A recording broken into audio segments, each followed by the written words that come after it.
So I had one recently. He had read the book and he listened to my podcast regularly. You think he was going to become a client? Right? It was easy. Even I could do that, and I can't dunk. So yeah, that's what I mean. The reputation and the credibility was so established before I said one word to this individual. So that is what it can do for you. You never Yeah. met him before, but he's Nope. there when when you're sleeping, he's listening to your podcast. Welcome back to the Rubasha Family Podcast. We have a very, very, very special guest in the building, guys. In the building, we have Jim Schleckser. Have I said that right? Jim Schleckser? Schleckser, Schleckser. It's Schleck. a hard name. Yes, the CEO of the CEO Project and also the author of Great CEOs Are Lazy. Now, when I came across your book, Dr. Jim, it was at a perfect time as I'm growing my business, and it's always about the information and the education you're inputting. And your book really was quite powerful. And I think the number one thing for me was what are the biggest constraints in your business? I think when you put it like that, and then you put the different, the learner hat, the architect, the engineer, and we can go through them for the people who don't know what I'm talking about. But I just want to dive straight into this conversation. One thing you talk about, you say the great CEOs are lazy, right? And then you say the number one role of a CEO is to focus on the constraints. What are the constraints of your business and how can you attack that? So can you just open up a little bit more? Maybe we can Yeah. go back to a little bit how you came across your teachings and then we can start to educate the amazing CEOs who come here and watch the show. Yeah, no problem. So, this goes back to an Israeli physicist by the name of Eli Goldratt. And Eli developed or identified this, what's called general systems theory, which is the theory of constraints. Now, he applied it to a manufacturing company, and he said there's always one machine that controls how much you can get out of the whole factory. In other words, that one runs out of capacity. You can't get any more out of the factory. You got to add another machine or do something special. And it turns out that every system you can name has a point of constraint that controls its performance. The simple example is a garden hose. So when you're watering your garden, you get a kink in the hose. And you're not going to get water out the end of the hose until you go find the kink and open it up. Well, if you're a CEO, it turns out that the really good CEOs, and I identified this by talking to thousands of CEOs, and they didn't say it the way I'm saying it to you, but this is exactly what they did. They figured out where the point of constraint was in their business, the kink in the hose, if you will. And then they went and spent a lot of time at the point of constraint, 30, 40% of their time in some cases. And all the other baloney that they had to deal with, they shrunk the amount of time they spent on that because that's not the most valuable thing I can do with my time. The most valuable thing I can do is find the constraint and open it up. So that's what they do. And then, come back 4 months later and you go, are you working on that still? And they go, no, no, no, fix that one. The constraint moved. So an example would be my sales process wasn't working the way it should, and I wasn't getting enough revenue. So I went in and I modified the compensation and changed the manager out. And now they're killing it. And now I have a production problem because I can't keep up with all the orders I've got, right? So that's the idea of the constraint will move over time. And I really love that. The fact that, like you're saying, it's really that focus. Where are we focused right now and what's adding value to the business and what's not adding value. So let's get to that 100%. next part now. And can you talk to us a little bit about like your background, where you're from, how Sure. you grew up a little bit, your situation? Yeah. Yeah, no problem. So, my dad was an engineer, so not surprisingly, I became an engineer for undergraduate. But pretty quickly figured out that I wasn't a very good engineer, and and I was a better business guy and sales guy. And so I went and got an MBA and began to move to sales, marketing, and then general management at 29. I was really young when I started running my first company for someone else. Mhm. And I progressed through larger and larger companies over time until I was running a $500 million publicly traded company. And I ultimately left there. This is over, 20 years of experience and started this business, the CEO Project, which I've been doing now for 20 years. And the reason I got into this idea of CEO peer groups or mastermind groups, if you go back to Napoleon Hill, is when I was running various companies, I got a lot of value out of groups that I was involved in. And I love the business model. I love the intellectual stimulation. I love the impact on people and their businesses. And I'm a bit of a business geek, as you might imagine. I love it. And so this is a place I'm in my happy place. I mean, I was sort of designed to do this as a living, and I love it, and I love the people we work with. So that's what got me into it because it worked for me. I knew it would work for others. and I love doing it. So that's what got me into CEO peer groups. And through talking to those CEOs, Mhm. I developed the book because the question is, what do the really good ones do differently? The ones that don't perform as well. It's not how many hours they work. It's something else. And that's where the book came from. That's that strategy, and that's what I really loved is I think that's for me what I loved personally was what's the difference, right? What's the difference between the good to great? Why are others here and others are struggling and some are working 10, 11 hours, the same Hmm. of hours. Can you talk a little bit about for the ones who how do you decipher of what you really love doing? Because as me, as a CEO, sometimes I love, let's say, the video editing part, and that's how I grew it. That's how I just started doing it, But then you can get caught up into so much on what you love doing instead of actually what are the constraints. We need more money through the door, and you talk about cash later on. But yeah, what about how does one balance that? Yeah, and that's a struggle. We see that in earlier stage CEOs, they're really good at some functional role, sales, marketing, video editing, engineering, whatever it is. And as the company grows, the company really needs a CEO that's kind of looking over the horizon, bringing the right people on, and so forth. And you can get stuck, what we call stuck in a role that's low value, And the question is, if you could solve $1,000 hours a problem, how come you're spending your time on $100 an hour problems? Mm, And that's really the trick. So video editing, we could go hire a very good video editing for $100 an hour, and yet you, as a CEO, out helping win business and doing an acquisition, that might be worth $1,000 or $10,000 an hour. So you've got to be like, ugh, I love video editing, but it's not the best thing for me to do for my company. I need to go do this thing I don't enjoy quite as much, but if I want to grow my company, I have to do it. Now, I'll tell you, there are some people that never figure that out and they spend their life being an engineer or a video editor or whatever, and their company never grows. And they go, I wonder why my company isn't growing. And the answer is, it's you, man. It's you. It's the way you're spending your time is causing the problem. that was the reason. Wow, wow, wow. Yeah. Yeah. It happens all the time. So you gotta have a lot of emotional maturity as a CEO to say, I really, really like this, and this is not the best thing for me to be doing right now. Do it on my spare time. Yeah, yeah. Or you're in a position where you've been able to build the right people in, so you can also have time where you're spending time doing what you love because you've put the right foundations and systems in place. There is some of that, but it's hard to go find it. I mean, and it's a rare CEO or entrepreneur that says, well, I'll do the video editing and I'm going to hire a CEO to run my company for me. Mm, And I'm going to say, people that do this job, they're weird, they're unique. mm, They've got like vision, they have an ability to assess risk and people, and you're meant to be a CEO. Now, maybe you want to grow it. There are people who go, I only want to grow so big, and then I want to sell it because I don't like doing all the stuff I got to do. mm, That's a cool decision. Then go do it again and again and again and always 0 to 1, but not 1 to 10, right? mm.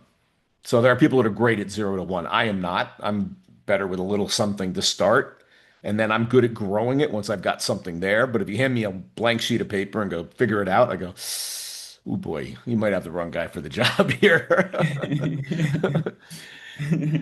Awesome. Which now brings me to the next point. Can we talk about the different hats? And we'll Yeah. start off with the learner hat, which you talk Yep. about in your book, which was quite powerful. And this is also the reason why I'm on this call, which is quite powerful because it's also part of what we do, the personal branding, being able to be on a podcast. But that's one thing I realized having a podcast and having CEOs from all over the industries and the people that we manage is I get to learn. I get to Yeah. sit at the feet of people like yourself, sit at the people, some of my clients, whether I'm doing a podcast with them, and I'm learning, learning, learning. Reading your book is part of that. So, can you talk about the learner hat, which was one of the key fundamentals that you talk about in great CEOs?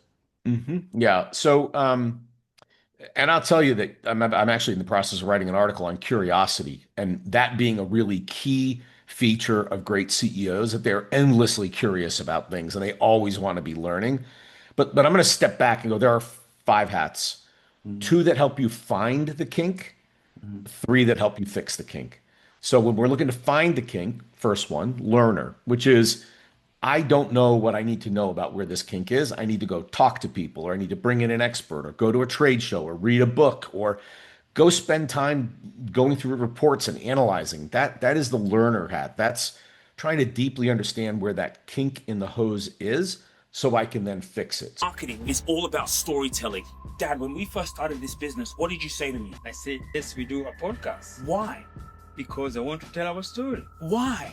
Because I know the story builds a legacy. Build a legacy. And that is exactly what we do here at ETS Rubasha Media. We market your story on social media so you could build a legacy for those who come after you, to build your business and your personal brand. Yeah, follow us on our platform. Go on our website, etsrubashamedia.com. This is about legacy, and it is about showing up on social media every single day, because if you don't show up, your competition will. So learner is super important. And the related one, that's more like in the head. There's a related one, which is player. And that is going in and doing a role. Now, I talked about getting stuck in a player role, which you don't want to do. But when I've got a problem, sometimes the benefit is just go there and spend time in it. I'll give you an example. Let's say you're running a call center and you had, 1,500 people in there or 100 people, whatever, and they just weren't performing the way you would have liked to. I guarantee you, as a CEO, if you went and spent 4 hours working in that call center, you would have 4 pages of notes of things that needed to change to make it better.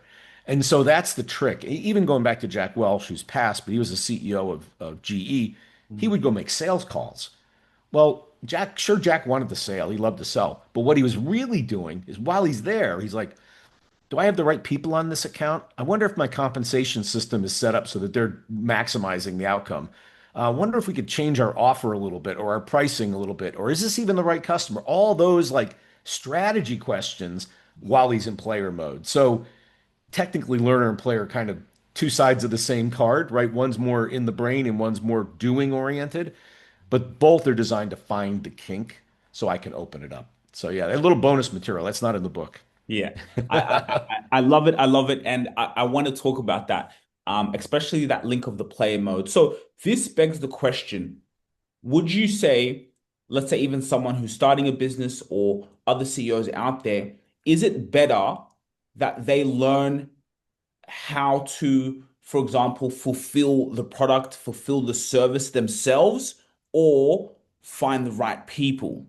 Do you know what I mean? Because there's a lot of people, they get in a situation, okay, well, you create a product or you create a service and then you find the right people to fulfill that service, right? But then there's some, exactly like what you're saying, well, I can go in the trenches myself and do it. If my team can't produce something or can't edit, I can go in and do it myself. So there's nothing you can't tell me. I can be able to da, da, da, and they get it done. So what's the link of someone who can do it as a CEO themselves or who just finds the right people? Because I think that's very valuable. And I think about it as well when I'm doing things. Oh, in your book, I think you say 25% stay in player mode. I try not to do that. And if I Yeah, do go and do that, I'll record a Loom video or I'll record me being in the player mode to say, hey, this is what I'm doing to now show the next person or to I make like show an that. improvement. Oh, that's great. I think the question when you're a CEO is that you don't actually need to be able to do it, but you need to be able to ask the right questions. Meaning, I have to be 40% smart, not 100% smart, if you will. So I'll give you and for example, you would never want me as your accountant, ever, ever, ever, ever, ever. But I know enough accounting to ask the right questions, right? And so I can keep all my accountants honest. I could actually hire an accountant because I know what I'm looking for. But if you ask me to do accounting, zero chance that I could get that done, right? I'll give you an example. I had a CEO that I worked with who came from like a services and software business, and he took over a fairly large manufacturing operation. So, for long story short, but he ended up getting rid of his VP of operations, the guy who ran the plant for him, and he went and ran the plant for 4 months. He got so smart about what was going on and and he was reading at the same time. So it was both player mode and learner mode. After 4 months, he said, okay, I understand the problem. It's now I can hire somebody and I'll know that I've got the right guy in front of me. Turns out it was a guy, could have been a girl, but it happened to be a guy. And now he knew the right questions to ask. He knew what to look for. He wouldn't have known that 4 months before, but because he went into learner and player mode, he was able to then bring in the right person. So when I tell people, when you go in and you deal with a constraint, a kink, you go in player mode and you come out with process and talent, meaning you permanently solve the problem by changing talent or training talent and adding processes. So go in, figure it out, fix it with talent and processes, and back out, go do the next one. Because if you just back out and you don't put in talent or processes, it'll just fall back to the way it was before. It'll be bad. Mm. So that's the trick. And that's what he did. Changed processes and hired the right individual. Yeah, yeah. So you go in, so you can go into player mode, change the processes or document the processes, and then Sometimes hire the right talent. exactly. Or sometimes, it might be just document the processes so other people can do the job and do it every time the same way. When you get scale, the answer is put in the processes and then hire the person. So that's really how big are you? Can you afford that person? Is it time to hire that person? Like even video, it may or may not be time for you to hire somebody doing your video editing. But it will be in a couple of years, hopefully, right? Maybe two or three or five people. Who Yeah, knows? yeah, yeah. Like now we've got about two people, but yeah, Okay, nice. it's about now bringing on some more, just exactly handling that capacity that comes in. Perfect. So, now the next hat. Mhm. Sorry. That's right. You have the architect. Can we Yes. talk a little bit about that? So there are three areas that the point of constraint can exist in. It's either your business model, the talent you have around the business, or the processes and systems that you use to run your business. Those are three areas it consists in. So number one is your business model, which is what you do for whom, your gross margin, how much capital it requires to do what you try to do, the amount of recurring revenue you have in your model, which we want high, not low. And thinking in that category is the job of an architect, right? I'm creating the plan for the building, if you will. I'm getting rid of a bathroom and putting in a closet. I'm changing things around in the business, or in this case, a building, to make it a better business. So, and I'm going to say that you almost can't spend too much time improving your business model because a good business model, easy to sell, great value proposition, high recurring revenue, plenty of margin, low capital intensity. I could probably do okay at a business like that.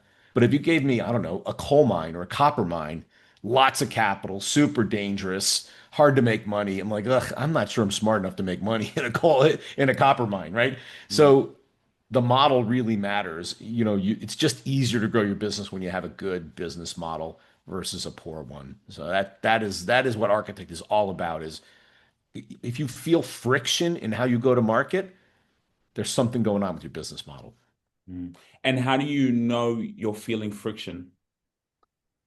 Sales aren't coming as quickly as they should. Close cycles are longer. Your close ratios aren't as high as they should be, maybe not as high as your competitors. Competitors are taking market share from you. Those would all be really negative indications there might be something wrong with your business model, and you're gonna have to modify it. And one of the core elements of a business model design is what we call a mafia offer. You read that in the book. So, for those that remember the movie Godfather, the Godfather gets asked, I need a part in this Hollywood movie. And he says, hey, don't worry about it. You're going to get the part. And he goes, what are you going to do? We're going to make him an offer he can't refuse, right? But that's what you should be doing to your customers, not a horse head, not that. Mm, But if they hear your offer, they should go, I'd be crazy not to do business with you right now. And you go, yes, that's a mafia offer. I'll give you an example. I've got one CEO I work with. He sells software to nonprofits to help them raise money. And he says, if you don't raise 10 times the cost of the software in the first 12 months, it's free. wow. 10x guarantee, right? Mhm. That's a mafia offer. That is so good that you'd be nuts to say no to it. Mm. A So mafia. some, right? So somebody offered you, hey, if you buy this product, you'll make 10 times what you invested in the first 12 months. You'd go, done, right?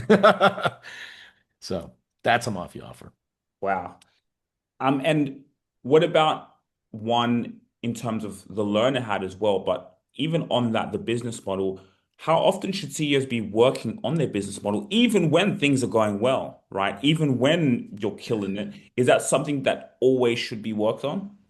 Um, well, I think if you're in the best position to sort of see what's next for the business, Mm. And so, yeah, you should be worried about what's over the hill and spending time thinking about that. What's the impact of AI? Hasn't affected us, yes, but it's going to. Where do we need to be thinking about it? What people do I need in the business to deal with AI?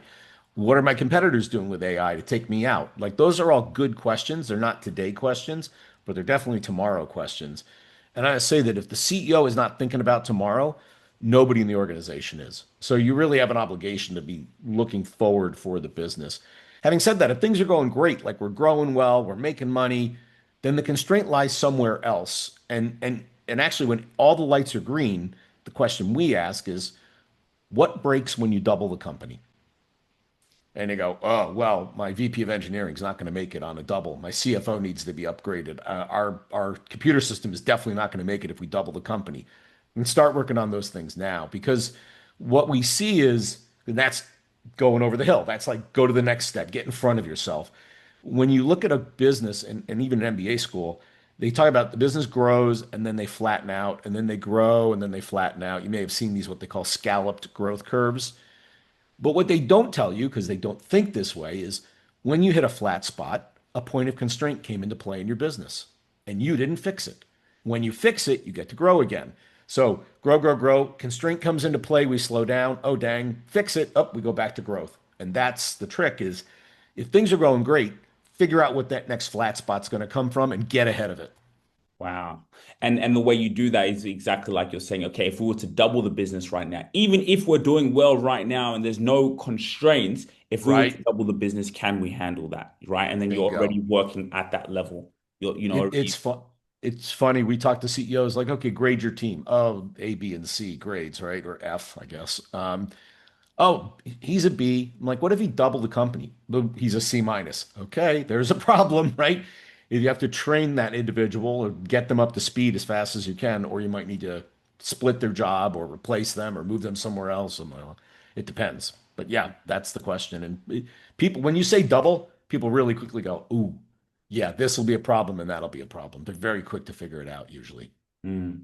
It's very interesting, this concept of, always again going back to even the curiosity and then the need to improve and get better. So we have a lot of CEOs who we come in, we manage their podcast, we manage their personal brand because they're already thinking about that constraint, right? It's like, well, Yeah. I've been working so much within my business. Some of these guys from 5 to 20 million in revenue, but they don't have a brand. They, Nah. there's nothing, no digital footprint of them leading the mission and the vision. So it's okay. Now I'm in this position. How can I think to be able to, what's the next level? How can I be keynote speaking on stages, bringing people towards that so we can double Yeah. up. So I really love the concepts of what you're saying. Thanks. Yeah. Frankly, some CEOs don't want to be the lightning rod for their business. They're kind of under the radar CEOs and they go, I want to make the company the lightning rod, which Mhm. is some of the same techniques apply, but you need to do it. But some don't want to be the face of the company. They just want to be behind the scenes. But for ones that are game to be the lightning rod, with like I am for my business, that's a great strategy. Yeah, absolutely. Or I'd always say you don't have to build a personal brand, even though I think it's a great idea. But even someone within the company, there's a host of a show. The company has a podcast or something like that that's happening, Yes. for you guys to go in and scale. Yep. Um, and can you talk a little bit about the architect hat or Well, that's business model architect. The next one would be coach engineer hat. or coach hat? Coach and then engineer. I could do them in either order. Doesn't matter. Okay, cool. Um, Mm, so coach is about talent, right? It's about finding the right talent, developing your talent, potentially moving your talent out if they don't work out, but doing it humanely and so forth. And it's very similar to somebody running a soccer team, right? Who am I going to put on the pitch? Who am I going to sub out? What kind of players do I need? Like I'm involved in a soccer team. We need a couple of strikers right now. So we're very, very aggressively trying to find strikers to put on that team. And that's the job of the coach. Find the talent, bring them on, coach them into the system. And then when they're not performing at level, let's figure out what's going on. Let's get you up to the right level so you can perform where I need you to be. So it's exactly like running a sports team. And the thing that most CEOs struggle with, they're good at they want to hire people, but they really hate to get rid of people because we're all humans and that's just horrible to do. And I tell people if you sleep the night before you get rid of somebody, you're not human, right? Nobody sleeps the night before. So but we're really slow at it because we're trying to be humanistic. And that's a problem because everybody in the company's already figured out that person's a low performer. Mm, CEOs are the last ones to figure it out because we don't get all the information. mm, So by the time you figure out that somebody's a low performer and they have to go, everybody in the company's already figured it out. And they've been looking at you as the leader saying, why hasn't Jim gotten rid of that individual? Like everybody knows he's horrible and he hasn't done anything. Is he like his brother or his cousin or why is he still here? And you'll see it when you get rid of the person, you ask them to exit. People will go, oh, thank God. He was horrible. You're like, why? And I always used to say, why didn't you tell me this before? They go, we thought you knew. I'm like, I'm not blessed with, those kind of powers yet. So, mm. but anyway, you got to get rid of people too. I think the key thing though is to hire great talent. And particularly as you scale the business in the like single and early double digit millions, you have to personally be involved in bringing on great talent. So you are CEO and your chief talent officer. In the book I wrote, talent is too important to delegate to HR. My cousin, who's an HR person, took great objection to that to that comment on my part, but it's true. If you want to hire a top software programmer or a top engineer or a top salesperson, you've got to be personally involved because they're going to become because of your vision for the company and where you're bringing it, and they're going to buy into you, which is why they're going to hang around. Because top performers can get a job any place, anytime, anywhere. They don't worry about it. They're always going to get paid plenty of money. So they get to choose where they work, and you are making the pitch on why. And do you really think a junior, no offense to HR people, but do you really think a junior HR person is going to make that case as compelling as you will as the leader of the business? And I'm going to say probably not. And so that's a big, big part of the coach hat is being personally involved in recruiting high level talents and then assessing them on an ongoing basis and developing them as appropriate. And then again, possibly exiting them if needed. Hopefully not. But what's the balance between a CEO spending a lot of time doing the coaching and then also being able to have the right people to help manage the team? Because it's valuable what you're saying. That coaching is so true. And a lot of people kind of, miss that notion or even just the kindness and that respect you give each, your team members is Mhm. quite valuable. So yeah, what's that balance that you would say? Well, as you scale, right, they talk about a span of control of seven. So you can have up to seven people reporting to you, and you can do the care and feeding for seven people and do some of your own stuff, right? Mhm. So seven, and then seven underneath them, right, is 49. So 49 and seven is 56, about 50-ish. You've got two levels. Go to the next level, you got 350 or so, and there's three levels in your business. And so somewhere around 50-ish, you shouldn't be touching all the people anymore. Your managers be so you're going to work through your direct leadership team and you're going to coach them, guide them, and then they're going to be doing the mentoring and coaching and development of the people downstream from them. So really it's seven, eight, something in that six, somewhere in that range of your direct reports. And you want to make sure they're skilled managers and leaders and recreating the culture that you want to have in the business. So your time with them is really dependent on a couple of things: how complex the business is, how skilled they are, and how skilled you are at being a manager. So imagine I bring a really, really skilled individual in. I mean, they get it, they're smart, they know how to manage people, to-do lists, project timelines, they got it all. How much time do I really need to spend with that person? Not too much, once a week for half an hour, maybe, maybe. And honestly, I had bosses. I'm like, look, I don't need to meet with you as often as you'd like to meet with me. I'm good. I'm doing my thing. You just stay out of my way and we're going to be great. And really high performers, they'll almost tell you, well, they might actually tell you that. People that are, maybe more junior or not quite fully competent in the role, yeah, I got to spend a little more time with those people. And that's okay, right? If you see the potential for them to get where you need them to get, invest the time in them and bring them up to level over a period. So answer, what's the balance? It depends. Mm. Depends on the person, depends on the business, depends on, let's say somebody's running an incredibly critical part of the business, like make or break, we sink the ship if they screw up. I might spend more time with that person, for example, just to be 100% sure that they've got everything lined up, even Mm. if they don't think they need it. Yeah. And, somebody who's running an area, I'm like, it doesn't much matter that we get an A on the report card on this particular area. I'll spend a little less time with them unless they need it. Yeah. Yeah, it makes so much sense. And I Yeah. really love the way you've broken that down. Now, engineer. Yeah. Um, the least sexy hat there is, and I say that as an engineer. But this is about the processes and systems that you use to run your business. And I'm going to give you a way to think about this, that there are standard operating procedures, which are, call it human software. This is how the human should act in a defined situation because they're standard SOPs, right?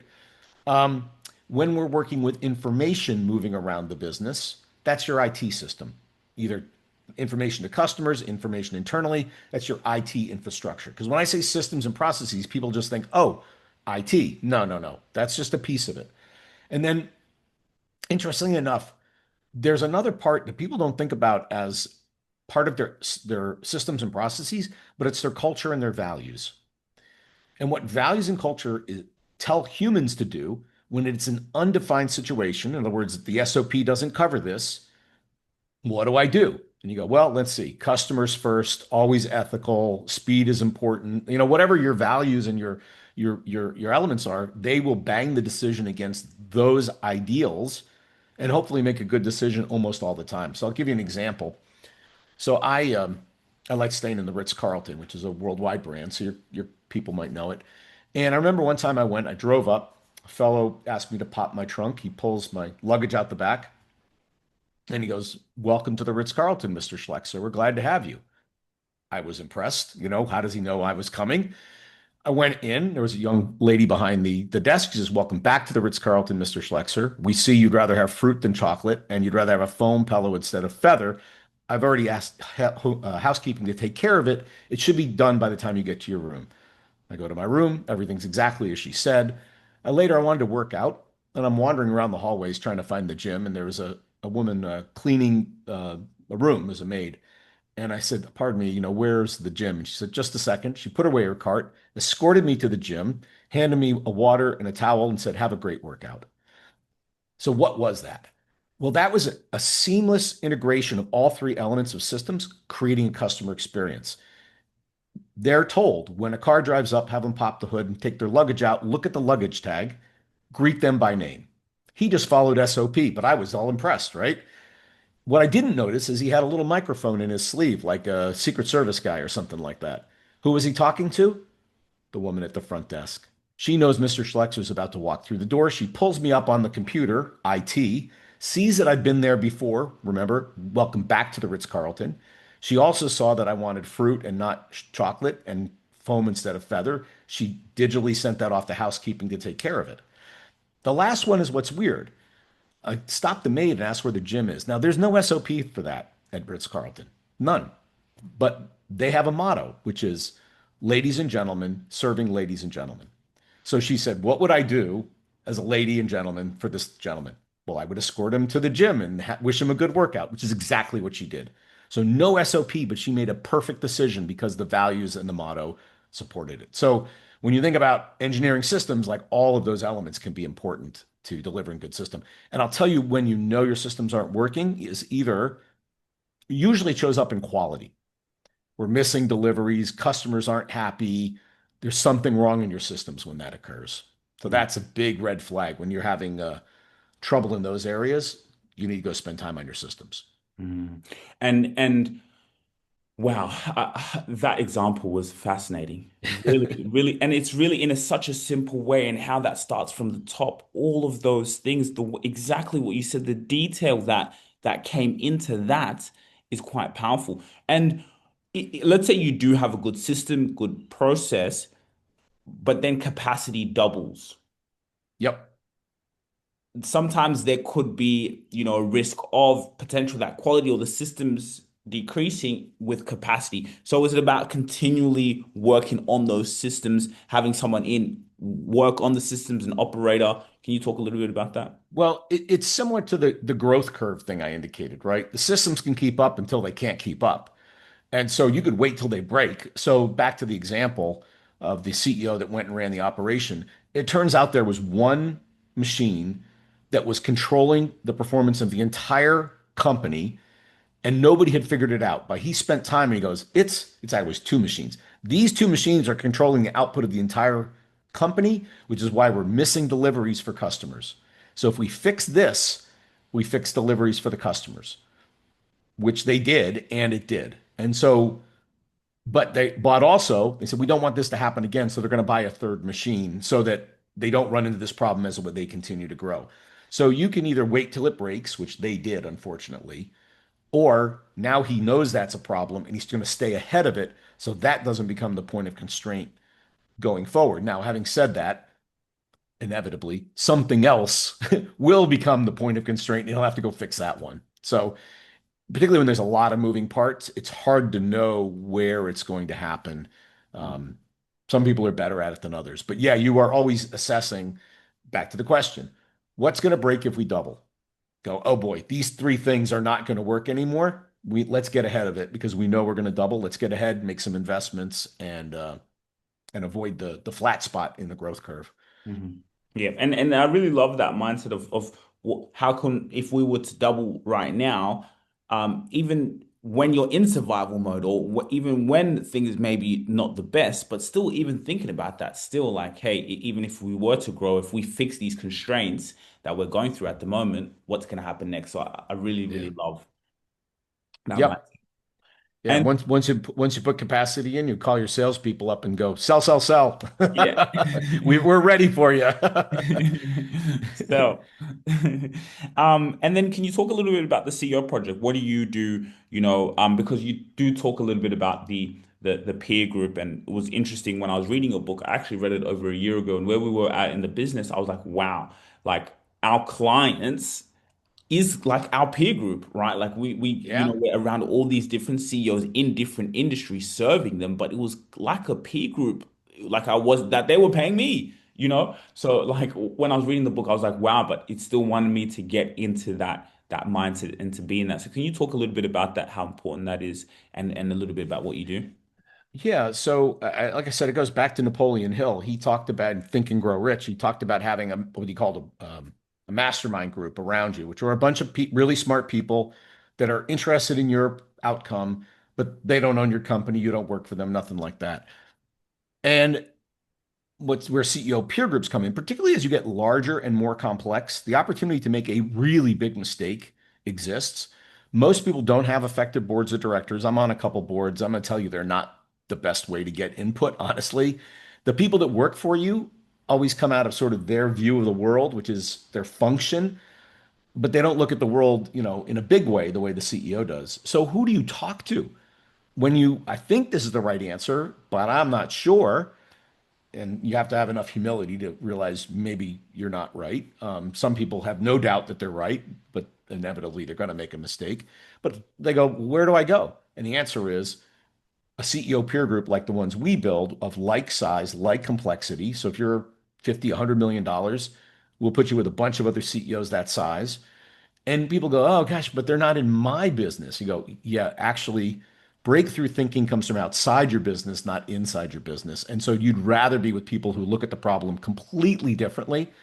And I see it in peer groups all the time. They go, Jim, why do you think about it like that? We changed this whole thing by doing XYZ in my business, and it's never a problem. And you go, son of a gun, what a great idea. I never would have thought of that. And boom, off they go. They fixed the issue and they're off and running to the next one. So we generally do 8 or so CEOs in a group. We find that's effective for group process.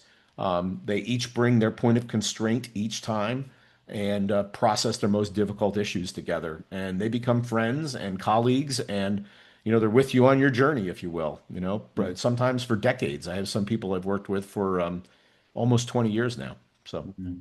So we're part of how they run the business now. yeah. So it's also a reoccurring revenue model where is it like they pay monthly? Is it retreats? Like what are some of Yeah, it's a membership model, so it has recurring revenue. We have to continue to do a good job, or they won't recur. But our recurring rate is way over 90%, so I would say we probably do a pretty good job. Mhm. So yeah, it's not contractually obliged. We don't really force the contract issue. We think we have to earn our right to exist all the time, Mhm. and so we generally try to do that, and we do. And it makes so much sense because similar to your book, the learner hat, like, right, you're in this peer group, you got to consistently learn no matter how big you are, right? So I think to be in that Yeah, environment, and that's something that we can talk after for a lot of the CEOs, that we work with, if they, for example, want to be a part of that, we can be able to direct them to you. that'd Um, be great. yeah, the last thing before we get out of here, I want to talk about is cash, cash, cash. You talk about it in Yeah, your book, not yep. to run out of cash. How do you keep cash coming in, so you're able to keep growing? Because wow, a lot of people look at revenue, revenue, revenue, revenue. But what's the like? Those are just sometimes vanity metrics. What are you taking away? Do you have profit? Are you able to keep investing back in the business? Well, and that's it, right? I would say two times that cash is really the most important thing to worry about. One in the early days, because you're so close to the edge. You probably don't have a lot of capital. You're trying to make it happen. You've got to really watch your cash. The other time is when the business softens and the revenue isn't quite doing what you'd like it to do. You can get into trouble in cash. Funny enough, the other time you can get into cash trouble is when you're growing really, really fast. Because think about it, you do the work, you bill the customers, they pay you what, 30, 60, 90 days later. So you fronted all that money and waited for it to come back in. But in that time between, you're exposed because you had to put the money out first. So cash is really important. And what I tell people is if you're break even, cash flow break even, not EBITDA, which is a bad metric, cash flow break even, you can last forever, forever. Like no, but if you're cash negative, you're going to have to go find some more money to put into the business out of your pocket or someone else's pocket or the bank or whatever. And if you don't fix that eventually, you keep going in until there's no more conversation. When you run out of cash, you don't get to solve any more problems. If you have cash, meaning even zero, like not growing up, not going down, you have time to solve any problem that might be in front of your business, be it revenue, be it quality, be it whatever, reputation. The minute you start going negative, you got to fix that as fast as you can. Now, some people say, and by the way, and I think there's a balance here of get more revenue and take out cost. You have to be willing to look at both. I have one CEO I work with that he's a great sales guy. So whenever he gets into this trouble, he said, "Well, I'll just sell more stuff." Well, sometimes that's the right answer. Sometimes you got to take some cost out. So both have to be in your tool belt. So can you give me an example of exactly that situation where it's like, yeah, you front you front the work, da, da, da, and then it takes a little bit longer for that cash to come in. Can you give an example of how someone can switch that around? Whether exactly like, okay, maybe we can cut some more cost in, or we bring in more revenue, customers maybe pay up front. How do you switch that situation around where you consistently have that cash flow? As I said, sales are still coming in while service delivery. Yeah, can you talk about that example and Yep. practical? So the cash, what I call the cash conversion cycle, has to be managed really carefully. So that's cash goes into the business to sell a product and create a product, ship a product or deliver a product, and then we wait for the money to get paid. So that's the cash to cash. Started as cash, ended as cash. So that cash conversion cycle, you have to start thinking about where are the holdups in that process that cost me cash, and how do I shrink those as much as possible? It might be my suppliers take 3 months to deliver. Well, let's figure out how to get them to deliver in a week because I don't want to lay cash out for 3 months waiting to get my product, right? It takes 112 days for the product to get through my process. How do I shrink that to 30 days? And then finally, collections, which is where everybody spends their time. If people are paying in 40 days, 60 days, how do I get down to 30 days? Well, the first answer is just beat on them, right? Just like, where's my money, right? And just go after them. And that can be annoying. I like where you went, which is can we change the terms like half up front, half 30 days later? We could live with an answer like that.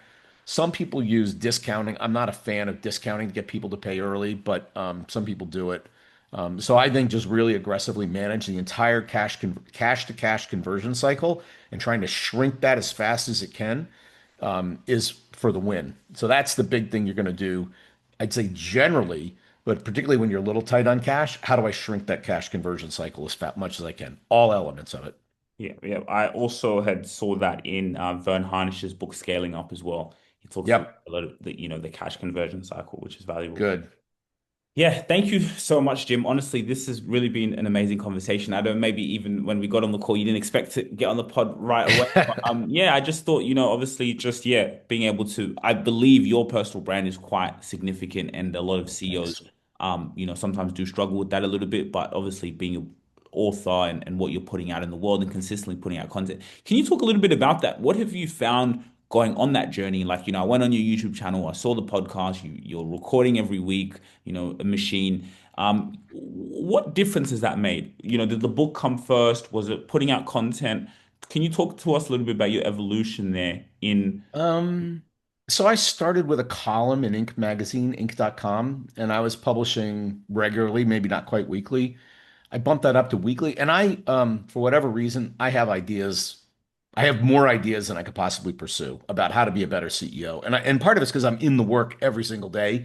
I go, oh, that CEO didn't understand that. That's really interesting. Maybe I should write an article about it. So I get ideas for articles like crazy. But then I use a lazy man's way of doing it. So I'm not the best writer in the world, it turns out. So I have a ghostwriter. We get on the phone every other week. I will talk. First, we talk for sports about 15 minutes. And then in the remaining 15 minutes of our call, we do two articles. I just talk to him. Here's the idea. This is what, and I give him examples and so forth. 2 days later, it's in my inbox as two articles. So I was doing an article a week with him, and then the ones that people like, I turn into videos. That's what if you go look at the YouTube channel, I've got some that have done 400,000 or 500,000 views. I mean, significant view rate. The podcast came out of so that helped, and the book was right in the middle of that somewhere that I wrote the book. And then the podcast came during COVID. Nobody had anything to do, so I used to just gather my clients together on a Thursday morning. I would get 40, 50 people on just on a Zoom call. As COVID ended, that stopped. But I said, this is actually really good. And we turned it into a podcast. So we're sneaking up on 250 episodes. So I've been doing this pretty consistently for a while. Sorry, 200, not 250. And what I find is about half the CEOs I talk to have read the book or heard of it.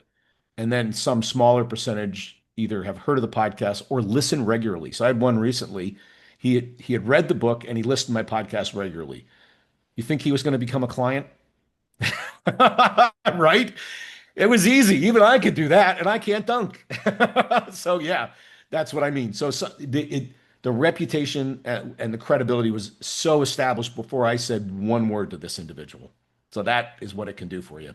That think a little ad for your business, yeah. right? No, but think about what you just said. That like music to the choir. You never Yeah. met him before, but he's Nope. there when you're sleeping, he's listening to your podcast. Yep. Best He part is read the his, book. his wife gave him the book Look at that. as a joke. As a joke, she goes, "You're kind of lazy. You ought to read this." And then he read it and he goes, "Oh no, no, it's actually got some content that's worth talking about." Then he got on the podcast. Then he reached out and said, "We need to talk." That was it. That's it, right? How can you be Yeah. able to just make it yourself more findable for your customers, right? Yep. They're able to go and listen to your podcast because that's what they're going to do. They're going to want to go and find out more. And you just said it there. You said reputation. Yeah. And that's why I'm here on this call with you. I read your book. You never met me before. You never spoke to me before this, right? Nope. You got it. It's There we exactly how it go. works. So it's working while we sleep, and we don't talk to people unless they want to talk to us. So we have a sort of inbound strategy. And so there's a lot of hard work being done by the podcast, the articles, and the book. And I don't pay for any of that. I pay a little bit of money, but it's not Google ads. It's just viral over time, drip, drip, drip, drip, drip, and it works. So quick question, because you said something there. Do you not go outbound? Did you guys not like, or everything just comes in inbound? We have a target audience, we nurture it, we provide content, people call us. We do no outbound, we do no outreach like that. We Wow. used to, and it was a lot of work and a lot of calories and not a lot of results. And now when we talk to somebody, they close an extreme, we don't get as many leads, but when they call, they're qualified, they're ready to go, and they close at a very high rate Mm, because we've warmed them up, just like this individual I was telling you about. okay. So for someone to get to that point, do you need to start off doing the sales, or can you just Yeah.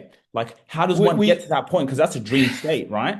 well, yeah. What's the joke? If you want to have a tree for shade, when's the best time to plant it? Mm, Answer one, 20 years ago, and answer two, today. And so, yeah, we built it up over time. And initially we did do outbound because nobody knew who the heck we were, or I was. And over time we built the content, and that began to shift. But it felt risky to make the change, and we did it a number of years ago.